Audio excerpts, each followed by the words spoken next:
Hello दोस्तों, आप सभी को मेरा नमस्कार। मैं हूं देवेंद्र सिंह और आज की क्लास में मैं आपको बताने वाला हूं क्लास 6 साइंस चैप्टर नंबर 4। जी हाँ दोस्तों, चैप्टर नंबर 4 में सॉर्टिंग मटेरियल इनटू ग्रुप, मतलब मटेरियल को सॉर्टिंग कैसे करते हैं, किस टाइप के मटेरियल हैं, तो इनको पूरा का मैं आपको एक्सप्लेन करूंगा, लाइन बाय लाइन हिंदी में बताने वाला हूं। तो ये जो एनसीईआरटी टेक्स्ट बुक है, इससे मैं आप सबको बताऊंगा कि कौन सा प्लास्टिक मटेरियल है, कौन सा मेटल मटेरियल है, इनकी सबकी एक टेबल बनाना है। कोई प्रॉपर्टी ऑफ मटेरियल की प्रॉपर्टी क्या होती है, ये सारी बातें तो आज की क्लास में बताने वाला हूं मैं। हार्ड कौन से होते हैं, सॉफ्ट कौन से होते हैं मटेरियल, सोल्यूबल कौन से होते हैं, नॉन सोल्यूबल कौन होते हैं, इनसोल्यूबल क्या होते हैं, एक एक करके सभी जानकारी आज इस क्लास में मैं देने वाला हूं। ट्रांसपेरेंट क्या होते हैं, मेटल क्या होते हैं, ट्रांसलूसेंट क्या होते हैं, सारी क्लास मैं बताने वाला हूँ। बातों को जानने के लिए आपको मेरे साथ लास्ट वीडियो के लास्ट तक बने रहना पड़ेगा। और अगर दोस्तों आपने अभी तक हमारे चैनल को सब्सक्राइब नहीं किया तो पहले सब्सक्राइब कर लीजिए और लाइक कर दीजिए। और चलिए बिना समय गंवाए वीडियो को स्टार्ट करते हैं। तो सबसे पहले बताना चाहूँगा मैं कि सॉर्टिंग का मतलब क्या होता है। सॉर्टिंग का मतलब होता है अलग करना होता है, ठीक है, अलग करना होता है। मटेरियल का मतलब होता है पदार्थ दोस्तों, पदार्थ।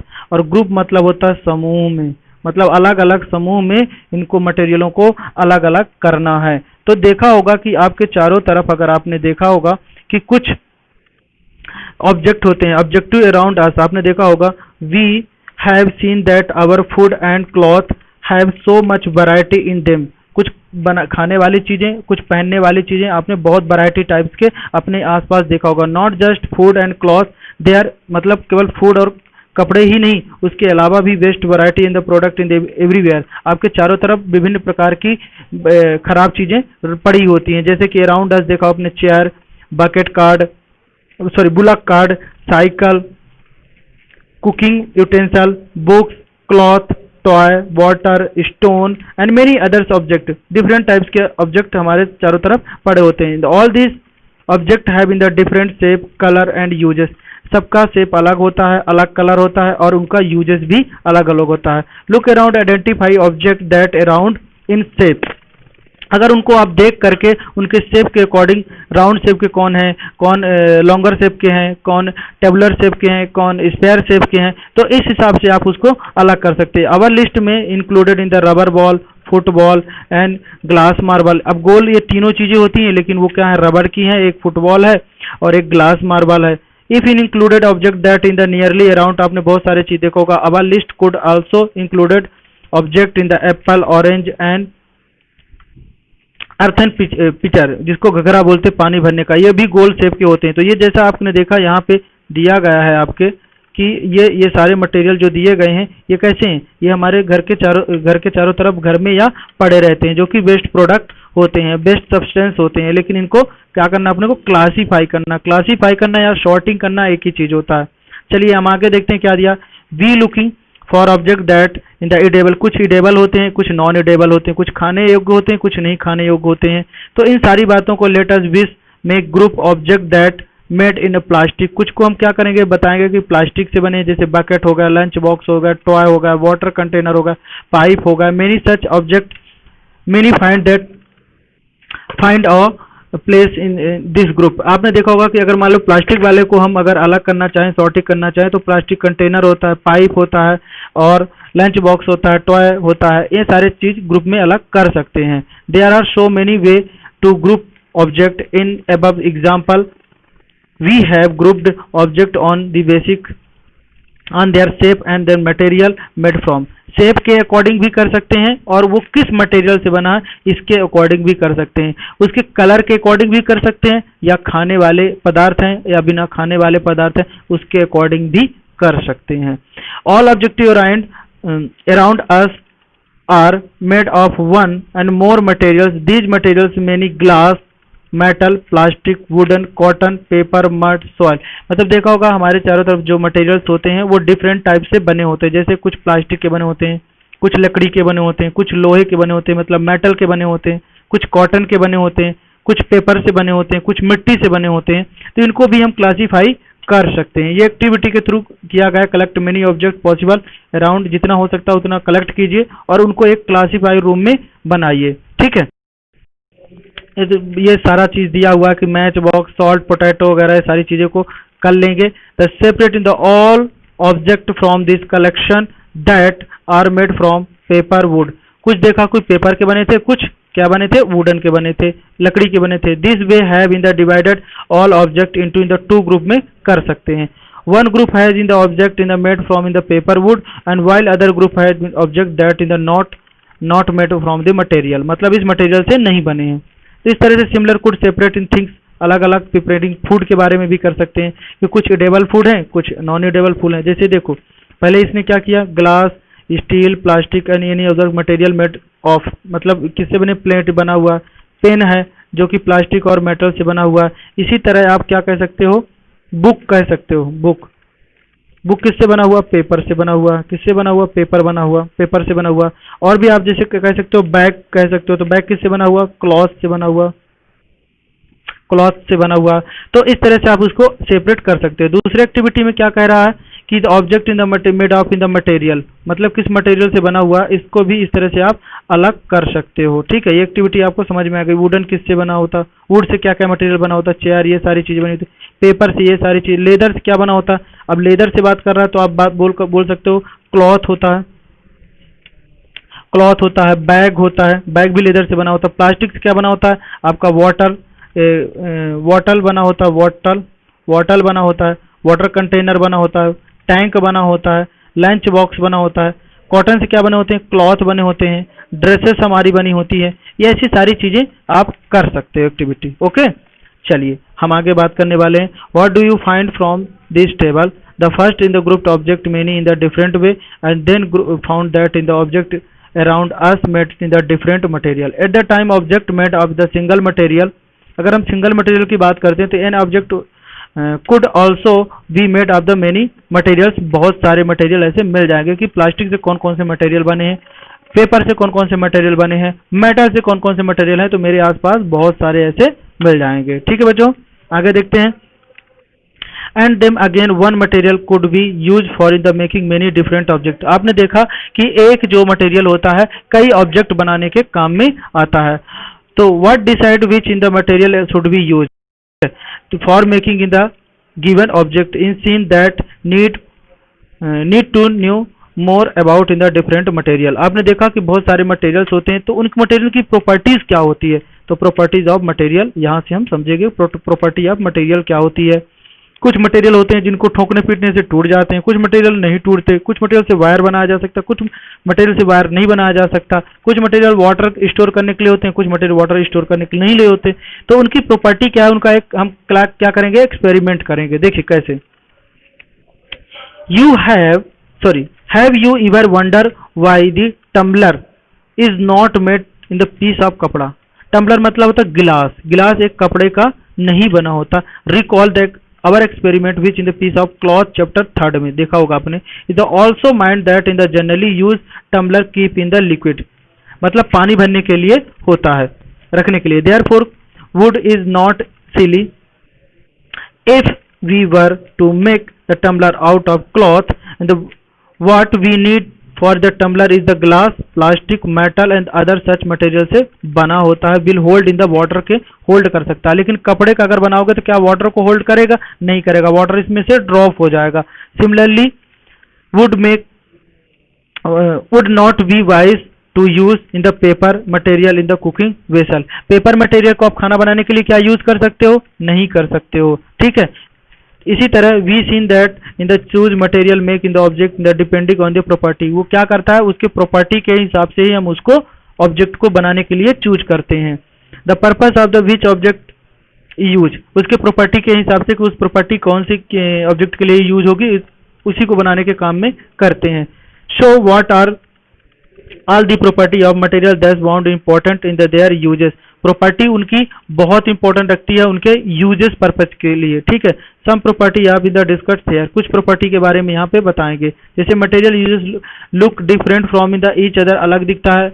Would look in the every different from the iron से दिखता है, लकड़ी जो होती है वो अलग दिखती है आयरन से। Iron appearance the different from the copper, aluminium and at in the same time there may be some similarities between in the iron, copper और एल्युमिनियम। मतलब ये तो देखो अलग दिखता है, लेकिन जो ये मेटल्स होते हैं वो एक सेम प्रॉपर्टी शो करते हैं, और not there in the wood, लकड़ी की तरह वो शो नहीं करते हैं। ठीक है, एक्टिविटी के थ्रू देख सकते हैं, डिफरेंट मटेरियल लिया, paper, cardboard, would, copper wire, aluminium sheet वगैरह वगैरह सारी चीजों को ले लिया। अब यहाँ पे देखा गया कि ये cutting of the piece material in the see they in the have lustrous. कुछ मटेरियल को अगर मैं ठोकता पीटता हूँ तो कुछ टूट जाते हैं, लेकिन कुछ नहीं टूटते, कुछ थिन शीट में कन्वर्ट हो जाते हैं, कुछ वायर में कन्वर्ट हो जाते हैं। तो ये मटेरियल की प्रॉपर्टी के अकॉर्डिंग ऐसा होता है। जो मेटल्स होते हैं उनको हम ठोक पीट करके, हैमर बीटिंग करके थिन शीट बना सकते हैं, लेकिन अदर जो मटेरियल होते हैं उनको टूट जाते हैं क्योंकि वो बियर नहीं कर पाते। तो इस तरह की प्रॉपर्टी को क्या कहा जाता है? हार्डनेस कहा जाता है। ये वही चीजें जो मैंने अभी बता दिया कि एग्जाम्पल के लिए गोल्ड वगैरह मटेरियल बनाने के काम में आते हैं, ये लस्ट्रस होते हैं। और the loss in there in the shining, जो मेटल होते हैं ठोकने पीटने से डल होते हैं। नॉन मेटल, कुछ मटेरियल तो क्या होते हैं? डल होते हैं, because they action of their and moisture. Material क्या हो जाते हैं धीरे धीरे, अगर शाइनिंग रहती है उनकी, लेकिन ऑक्सीडेशन होने के बाद, एयर में कांटेक्ट में रहने के बाद वो डल हो जाती है उनकी shining. Therefore notice that lustrous only there in the freshly cut in the surface. अगर फ्रेश काटते हो तो वो जो मेटल्स होते हैं वो चमकते हैं, उनकी एक शाइनिंग होती है, लेकिन कुछ समय रखने के बाद वो डल हो जाते हैं। क्यों हो जाते हैं? क्योंकि उन पे ऑक्सीडेशन की रिएक्शन हो जाती है। तो देखा होगा आपने कि जो हार्डनेस होते हैं metal, the when in the press in the different material in the your hand, अगर आपने प्रेस करके देखा होगा हार्ड होते हैं। Them in the may be hard compress while in the other can easily compressed. They take in the metal की and try the scratch with in the surface of the piece of wood. लकड़ी के फूट में या aluminium वगैरह करोगे तो वहाँ पे स्क्रैच बन जाता है, लेकिन कुछ में नहीं बनता। तो ये सारी चीजें इंपॉर्टेंट रखती हैं कि ये कौन सी प्रॉपर्टी को रखता है। While some can not scratch in the easily, कुछ ऐसे भी होते हैं जो इसमें स्क्रैच हम नहीं कर सकते। जैसे घर की दीवारों में आप अगर स्क्रैच कर सकते हो, लेकिन क्या मेटल जो दरवाजे वगैरह होते हैं क्या उनमें स्क्रैच कर पाते हो? नहीं कर पाते, क्योंकि उतना स्क्रैच अच्छे से नहीं होता, क्योंकि मेटल जो होता हार्ड होता। अब जिसमें स्क्रैच आप कर पाते हो वो सॉफ्ट होते हैं, जिसमें स्क्रैच नहीं कर पाते हो डिफिकल्ट होता है वो हार्ड होते हैं। इसीलिए कॉटन एंड स्पून देख लो आप, soft, while in the iron is hard होता। स्पॉन्ज, जो कॉटन क्या होता है या स्पॉन्ज क्या होता है? सॉफ्ट होता है, लेकिन आयरन क्या होता है? हार्ड होता है। वही चीज मैं बता रहा हूँ कि appearing material can have different property like lustre, hardness and to be rough, smooth, कुछ चिकने होते हैं। तो can you think other property in the describe the appearance? तो देखो जैसे सलूबल, कुछ सलूबल होते हैं, कुछ इनसोलूबल। जैसे आप सॉइल की बात करो, पानी सोलूबल हो जाएगा, लेकिन क्या मेटल वाटर में सोलूबल हो पाता है? इजिली नहीं हो पाता है।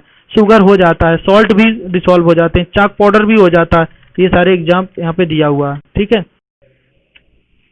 तो बीकर में देखकर यहाँ पे ये सारे एग्जाम्पल आप थोड़ा सा रीड कर लोगे तो आपको समझ में आ जाएगा। यहाँ पर देखा, कुछ नोटिस किया आपने कि कुछ सब्सटेंस हैं जो completely disappeared and dissolve water हो जाते हैं। We can said that in the substance soluble. कुछ जो सोलूबल है, कुछ जो मटेरियल्स हैं जो सोलूबल वाटर में हो जाते हैं उनको सोलूबल इन वाटर कहा जाता है। जो सोलूबल नहीं होते उनको क्या कहा जाता है? इनसोलूबल इन वाटर है। जो long time this substance is called insoluble in water. जैसे कि अगर स्टोन वगैरह डाल दो या मेटल वगैरह डाल दो तो सोलूबल नहीं होता। जैसे शुगर, सॉल्ट या सॉइल वगैरह डालो तो वाटर में सोलूबल हो जाता है, इसलिए उसको क्या कहा जाएगा? Soluble in water. और जो सोलूबल नहीं होता, घुल नहीं पाता अच्छे से, उसको इनसोलूबल इन वाटर कहा जाता है। Water play important role in the functioning of the our body. हमारे बॉडी में भी वाटर का बहुत ज्यादा रोल रहता है, because can in the dissolve the large number of substance. You liquid is also dissolve in water. Liquid जो होता है वाटर में डिसॉल्व होता है, जैसे कि यहाँ पे एक एग्जाम्पल करके बताया गया है। जैसे कि कुछ लिक्विड भी होते हैं जो नहीं डिसॉल्व हो, जैसे लेमन जूस डिसॉल्व हो जाता, मैटर कोकोनट ऑयल डिसॉल्व नहीं होता, जो केरोसिन डिसॉल्व नहीं होता, अदर लिक्विड डिसॉल्व नहीं होते हैं। तो इस तरह से भी हम अलग कर सकते हैं। जैसे यहाँ पे लेमन जूस मिक्स हो जाता है, मस्टर्ड ऑयल नहीं होता, केरोसिन ऑयल नहीं होता, तो इसमें क्या लिख दोगे? ये हो जाता है, ये नहीं होता, ये नहीं होता, ये नहीं होता। तो इस तरह से भी आप अलग कर सकते हो कि कौन सा मिक्स हो सकता है, कौन सा मिक्स नहीं हो सकता है। ओके दोस्तों, चलिए आगे बात करते हैं। Some gases in the soluble in water. कुछ गैस सोलूबल हो जाती है वाटर में, कुछ गैस भी सोलूबल वाटर में नहीं होती। वेरेज और not the water usually in the small quantity of some gases dissolve. कुछ स्मॉल क्वांटिटी में, जैसे ऑक्सीजन तो अच्छे से घुल जाती है dissolve in water. In the very important in the survival animal and plant live in water. कुछ ऐसे एक्वेटिक जो एनिमल होते हैं वो क्या करते हैं? सोलूबल ऑक्सीजन को यूज करते हैं। जैसे मछली होगा या आपका फिश वगैरह, जो वाटर में ऑक्सीजन सोलूबल होती है उसका यूज कर। जैसे हम लोग एयर की जो यूज करते हैं एटमॉस्फेयर में सराउंडिंग जो होती है, लेकिन जो एक्वेटिक होते हैं, एक्वेटिक मतलब जलीय जीव, जल में रहने वाले, ठीक है, वो सरवाइव करते हैं, उसके लिए बहुत इंपॉर्टेंट होती है। ऐसे ऑब्जेक्ट में flat and the shrink in the water, कुछ फ्लैट होते हैं कुछ श्रिंकेज होते हैं। जैसे देखो, notice that in the insoluble solid in the separate from in the water, you have also noticed this with some liquid in activity 5 के द्वारा करेंगे। देखो बता दिया रहा, कुछ देखो कुछ वो वाटर में ऊपर तैरते रहते हैं, कुछ तैरते नहीं, डूब जाते हैं। तो ऐसा क्यों हो जाता है? क्योंकि इनका मास ज़्यादा होता है और इनका मास कम होता है, इसलिए ऊपर तैरते रहते हैं। कुछ ऐसे ऑब्जेक्ट देखा होगा कि आर पार दिखाई देता, कुछ ऑब्जेक्ट के पीछे आर पार दिखाई नहीं देता। तो इस तरह से हम बात कर सकते हैं कि you might have in the play in the game hidden in the seek, the thing some in the place where in the would like to hidden and so you are not seen by the other. मतलब कुछ तो सामने दिखाई देता, कुछ में सामने नहीं दिखाई देता। तो इनको क्या बोलते हैं? जिसमें पूरी तरह सामने दिखाई देता है, तो ये 3 टाइप्स के होते हैं। पहला हो गया आपका ओपेक्यू, दूसरा होता है ट्रांसपेरेंट और तीसरा होता है ट्रांसलूसेंट। ऑक्यूपाई में कुछ भी नहीं दिखाई देता और ट्रांसलूसेंट में मतलब जिस थोड़ा थोड़ा दिखाई देता है। इसके लिए आप क्या करोगे, पेपर में ऑयल लगा के देखो तो दिखेगा। जैसे पहले पेपर में, नॉर्मल पेपर में देखो तो नहीं दिखता, लेकिन ऑयल लगा के देखोगे तो दिखता है, तो ट्रांसलूसेंट कहलाता है या ट्रांसपेरेंट उसको मटेरियल बोलते हैं। जैसे कि आप आगे देखोगे, आगे क्या दिखा, hide behind the glass window देखा होगा। ग्लास विंडो से आपको पूरी तरह दिखाई दे जाता है, कुछ ग्लास विंडो से बाहर का धुंधलापन दिखाई देता है, ठीक है। तो इस तरह से आप इसको भी यहाँ सेपरेट कर सकते हो। On other hand there in the some material through in the you not seen able, कुछ मटेरियल ऐसे भी होते हैं जो सामने दिखाई नहीं देते। जैसे दीवार के उस पार देखो क्या दिखाई देगा, नहीं दिखाई देगा, लेकिन तो उसको क्या बोला जाता है, ऑपेक्यू बोला जाता है। इस तरह के मटेरियल क्या बोलता है, ऑपेक्यू। जिसमें पूरा का पूरा दिखाई दे जाए उसको बोलते हैं ट्रांसपेरेंट या ट्रांसलूसेंट बोलते हैं। कार्डबोर्ड वगैरह, कंटेनर वगैरह जो बने होते हैं वो ऑपेक्यू मटेरियल होते हैं, ठीक है भैया। देखो बिल्कुल कंफ्यूजन नहीं होना है आपको, ठीक है, अच्छे से समझना। ट्रांसलूसेंट का मतलब होता है जिसमें थोड़ा सा दिखाई देता है, और ऑपेक्यू होता है जिसमें कुछ नहीं दिखाई देता। और एक मटेरियल ऐसा भी होता है जिसमें सामने कुछ भी नहीं दिखाई देता, तो ऑपेक्यू होता है। ट्रांसलूसेंट क्या होता है, देखो दोस्तों यहाँ पे लिखा, the material in through which in the object can seen but not clearly, जिसमें हम सीन तो करते हैं लेकिन क्लियर सीन नहीं कर पाते, उसको ट्रांसलूसेंट बोलते हैं। और ट्रांसपेरेंट क्या होता है, जिसमें हम पूरी तरह से क्लियर देख सकते हैं। जैसे कांच में सामने देखो विंडो से कांच लगा है तो सामने सब कुछ दिखाई देता है, तो क्या हो जाएगा, ट्रांसपेरेंट। जिसमें सामने कुछ दिखाई नहीं, जैसे कार्टून देखते हो, लकड़ी के दरवाजे के सामने देखते हो, क्या दिखाई देता है, सामने नहीं दिखाई देता। और जिसमें क्लियर सामने दिखाई ना, मतलब दिखाई तो देता लेकिन क्लियर नहीं दिखाई देता, वो ट्रांसलूसेंट कहलाता है। तो यही सारी चीजें इसमें है दोस्तों। और उसके बाद ये इसमें आप वही चीज, तीन चीजें हैं। ओपेक्यू क्या होता है, ट्रांसलूसेंट क्या होता है, ट्रांसपेरेंट क्या होता है। उसके बाद हो जाता है आपका चैप्टर द एंड। उसके बाद आता है दोस्तों कीवर्ड्स। तो कीवर्ड्स जो दिए हैं आपके, बहुत जल्द मैं अगले लेक्चर में आपको इसको बताने वाला हूँ, अगले क्लास में लेके आने वाला हूँ की। और जो आपके ये आंसर क्वेश्चन है भी बहुत जल्द मैं आपको अगले वीडियो में लाने वाला हूं। तो दोस्तों अगर अगला पार्ट आप चाहते हो कि आप तक आसानी से पहुंच जाए, तो उसके लिए आपको एक छोटा सा काम करना पड़ेगा। आप सबसे पहले बेल आइकॉन की बटन को या नोटिफिकेशन बटन को प्रेस कर लीजिए, जिससे कि जब भी मैं ये वीडियो डालूं आप तक पहुंच जाए। चलिए दोस्तों अगले क्लास में मिलते हैं, तब तक के लिए आप सभी को मेरा धन्यवाद। घर पे रहिए, सेफ रहिए और पढ़ते रहिए। Okay, bye bye.